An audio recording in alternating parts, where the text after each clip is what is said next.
আসসালামু আলাইকুম। দেখতেই পাচ্ছেন এটা হচ্ছে মাছ। মাছ মানে হচ্ছে কাইক্কা মাছ। অনেকে এটাকে ছুরির মতো মুখের ধার দেখে ছুরি মাছও বলে। এটা আমাদের দেশের কাইক্কা মাছ। হ্যাঁ, তো আপনারা কে কী নামে বলেন কমেন্টে জানাবেন।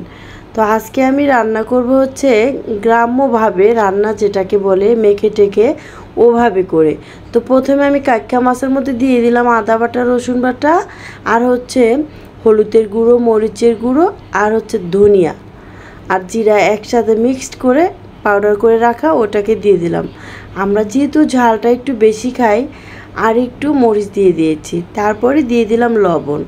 এরপরে আমি দিয়ে দিচ্ছি কিছু কাঁচামরিচ ফালি করে রাখা। তারপরে দিলাম টমেটো। টমেটোর পরে আমি দিয়ে দিব হচ্ছে সেই সয়াবিন তেল। সয়াবিন তেলটা দিলে এই মাছটা খেতে খুব ভালো লাগে। তারপর হাতে সুন্দর করে মাখাবো। মাখানোটা যত ভালো হয় মাছটা খেতে, রান্নাটা অতটাই সুন্দর হয়। মাখানো হয়ে গেলে আমি দিয়ে দিব পরিমাণ মতো পানি। পানিটা একটু বেশি দিলে হবে কি, ভালো করে সেদ্ধটা হবে। আমি এটাকে যেহেতু শুকিয়ে ফেলবো আর মাছটাও কাঁচা, এই ক্ষেত্রে আমি এটাকে এখন চুলায় হাই হিট দিয়ে দিলাম। হাই হিট দিয়ে আমি করব কি, মাছটাকে ঢেকে দেওয়ার ব্যবস্থা করলাম। সে হচ্ছে একটা মাটির ঢাকনা নিয়েছি। তো মাটির ঢাকনাটাকে আমি মাটির ঢাকনাটা অবশ্য ব্ল্যাক কালারের, অনেক দিন আগের।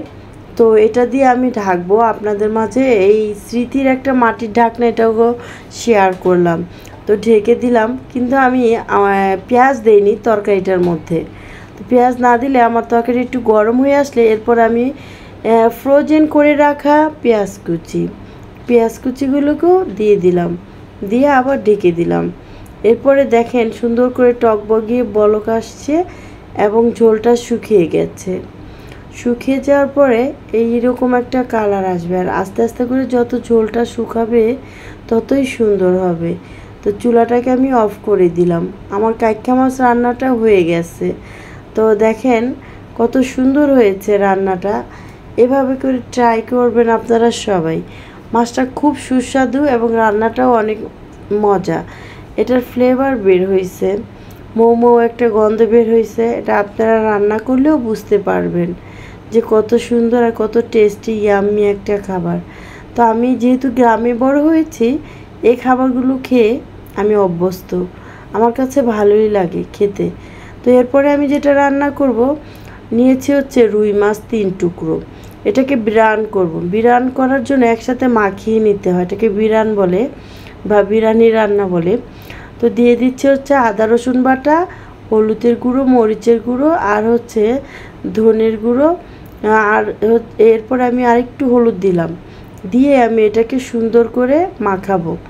মাখিয়ে মাখানোটা যত ভালো হয় মাছ বিরিয়ানিটা ততই টেস্টি হয়। তো দেখেন আমি অনবরত এটাকে মাখিয়ে যাচ্ছি।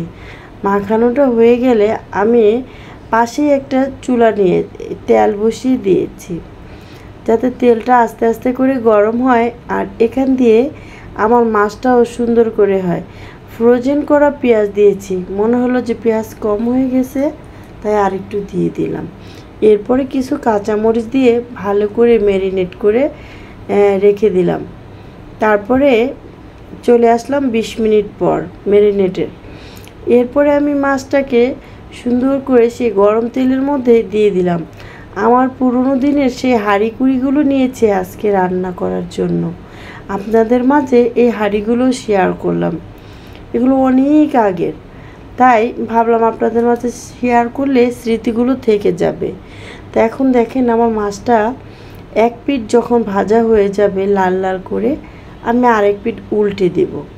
দিয়ে এরকম করে আমি 2 থেকে 2 বারই উল্টালে বেটার হবে। তো এই পাশটা মনে হচ্ছে যে একটু হালকা হালকা হয়ে আছে, তাই আমি অপর পাশটা আরেকটু ভাজার জন্য উল্টে দিলাম। মাছের বিরানটা হয় কি, আপনি যত লাল কালারটা বেশি করবেন ততই ভালো লাগবে খেতে। একটু মুচমুচে হবে হালকা, আর খেতেও খুব ভালো টেস্টি ইয়াম্মি লাগবে।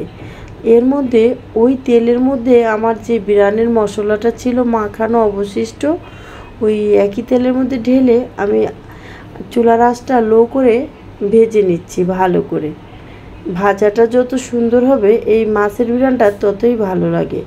তো দেখেন এরই মধ্যে দিয়ে শেষ হয়ে গেল আমার মাছের বিরানোটা। তো মাছের বিরানটা খেতে কিন্তু খুবই টেস্টি এবং ইয়াম্মি। আপনারা এইভাবে বাসায় ট্রাই করবেন। তা আমি প্রতিদিন যা রান্না করি তাই আপনাদের সাথে শেয়ার করি। তো এরই মধ্যে দিয়ে আজকে আমার রেসিপি দুইটা শেষ হয়ে গেল। কখনো ফিরে আসব নতুন কোনো একটা রেসিপি নিয়ে। আমার জন্য দোয়া করবেন।